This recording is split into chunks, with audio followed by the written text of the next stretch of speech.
یار لوگوں نے بہت کچھ کیا، سمجھ آ رہے بڑے بڑے تو یہ ہر سال لکھ کے چھاپتے ہیں، ہر سال لکھ کے. مجھے اچھی طرح یاد ہے 10 سال پہلے میں اپنی جس مسجد میں آج میں گیا کل 2 یا 3 جلسے ہوتے تھے راؤنڈ اباؤٹ. اس وقت میرے راؤنڈ اباؤٹ محلے میں 36 سے زیادہ جلسے ہو رہے ہیں. کیا ہے؟ ہر بندہ اپنی کوشش میں، پھونکے مارنے والا پھونکے مار رہا ہے، قطرے پھینکنے والا قطرے،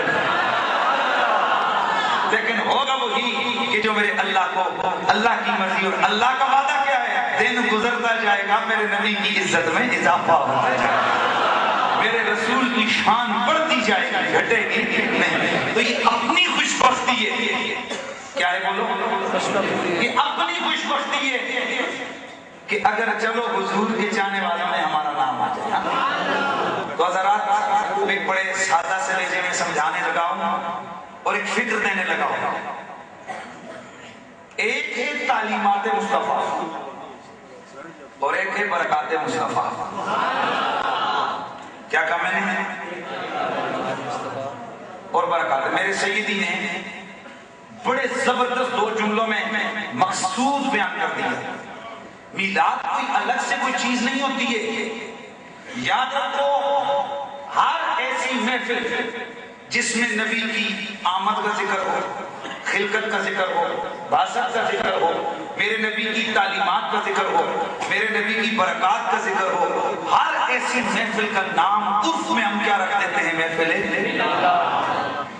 اب ایسی محفل میلاد جس میں نبی کی تعلیمات کا ذکر ہو، اس کے بارے میں کوئی اپنے ساتھ 11 فٹ لمبا نام لکھا ہوا ملا مفتی پیر فلانا فلانا فلانا کوئی یہ سوال کرے کہ بتاؤ یہ کیسے جائز ہے، اس کی عقل پہ ماتم ہی کیا جا سکتا ہے کہ ایسی محفل کے جائز ہونے پر وہ خود محفل دلیل ہے کہ میں جائز ہوں. کیوں کہ اگر ذکر محمد کی محفل جائز نہیں تو پھر اور کس چیز کی محفل کو جائز کرا دیں؟ تو ہر وہ محفل جس میں میرے رسول کے ذکر، میرے آقا کا تذکرہ ہو، وہ محفل کیا ہے؟ میرے نبی کے میلاد کی محفل ہے. اور ایک بات یاد رکھیے،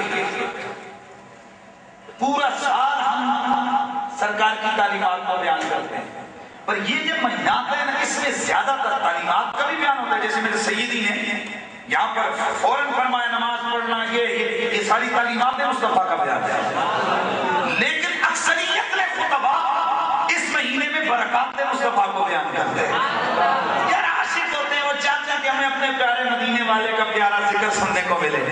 تو اس لیے برکات مصطفیٰ بھی ہمارا موضوع سخن ہوتا ہے اور تعلیمات مصطفیٰ بھی ہمارا موضوع سخن ہوتا ہے. ایک میں میرے پاس ایک پرچی ہے کہ اس میں کہا گیا جناب کے اب دیکھیں ایک جگہ میں سبزی کے ایک جلسے میں شریک تھا تو ایک عیسائی لڑکے نے میلاد کا اس نے نعت پڑھی ہے کیا اور دیکھیں یہ کئی جگہ پر یہ جو اوپر سے بجلی جا رہی ہوتی ہے تو کوئی لوگ کنڈیاں ڈال کے اس کی لائٹیں چلا دیتے ہیں. تو کیا یہ عاشقوں کا طریقہ ہے؟ او بھائی بات کر رہے ہو تم مسئلے پہ، دلیل دے رہے ہو تم ڈیفالٹر اور گندے لوگوں کی. ہم نے کیا کبھی اس کو جائز کہا ہے کہ یہ کنڈیاں ڈال کے لائٹیں کرنا جائز ہے؟ اگر یہ بات ہو تو میں اور لکھا ہوا ہے کہ یہ اخباروں میں بھی خبریں چھپتی نہیں ہیں. حضور اخباروں میں میرے پاس بنڈل پڑے ہوئے ہیں کہ ہر سال رائے بینڈ کے اجتماع کے موقع پر کئی من چرس بستروں میں پیکوں کی اسمگل ہوتی ہے. تو کیا پھر ہم یہ کہہ دیں کہ تم سارے اسمگلر ہو؟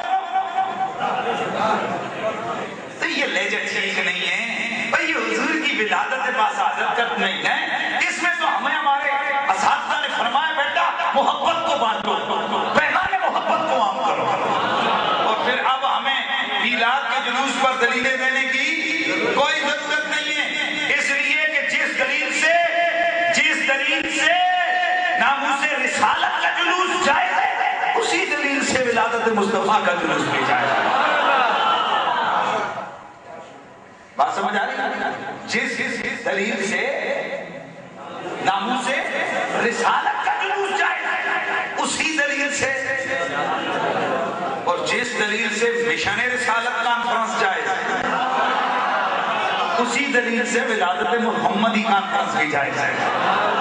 تو آئیے میں عرض کرنے لگا یہ حضور کے ذکر کی محافل کے انعقاد کی تاریخ بڑی پرانی ہے.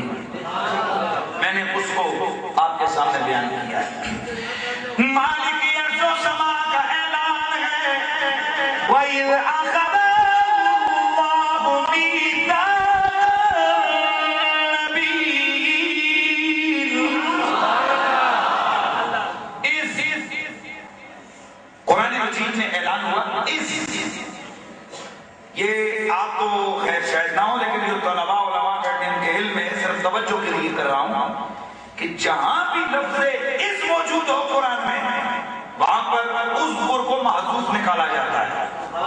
جس تفسیر کو مرضی اٹھا کے پڑھو تو اس کی جگہ کیا اذکر کو محذوف نکالا جاتا ہے. یاد کرو میرے محبوب اس گھڑی کو, یاد کرو میرے حبیب اس گھڑی کو. اخذ اللہ میثاق النبیین, جب اللہ نے اپنے نبیوں سے پکا وعدہ لیا تھا. یاد کرو میرے مدنی حبیب اس گھڑی کو, یاد کرو کہ جس وقت اللہ نے نبیوں سے وعدہ دیا اور وہ وعدہ کیا تھا, او پیغمبروں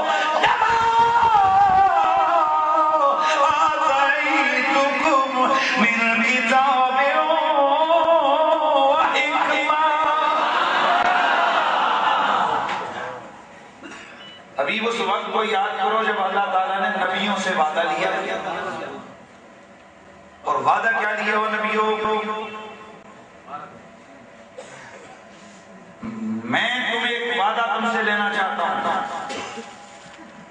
لما آتیتکم, میں تمہیں دوں گا من کتاب و حکمہ, میں تمہیں کتاب دوں گا.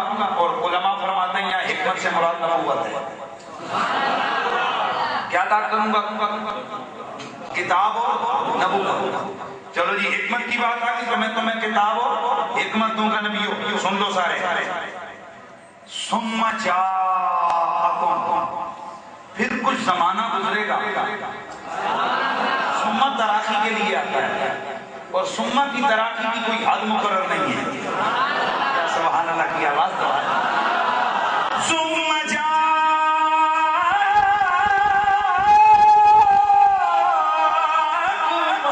رسول مصدق لما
میں نے کہا آپ ترجمہ کرو ایک رسول.